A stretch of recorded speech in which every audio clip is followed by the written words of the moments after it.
Hozir bu bolalarni maktab uchun qilich qilib kiyintirib chiqamiz. Shu bolalar hozir hammasi surprizga ega bo'lishadi. Sababini aytaman. Bu yil usta bolalarda maktab o'quvchilarini shogirdligiga olganmiz.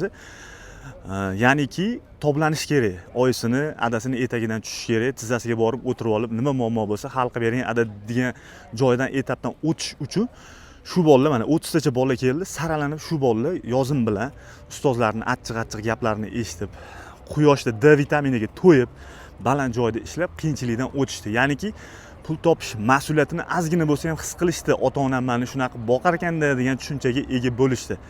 Endi bularni hammasi har xil brigadada ishlashadi.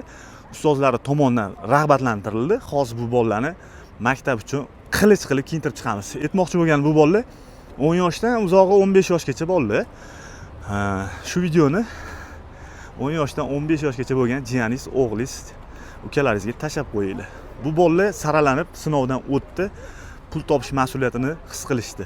Bahrom, nima deysan o'zing tengilarga, maktab o'quvchilariga? Kemalaring o'lib ketasanlar. Qanday tayinlagan chiqmaydi? Bo'pti, javob nima deysan o'zing? Biz hali ham turimiz.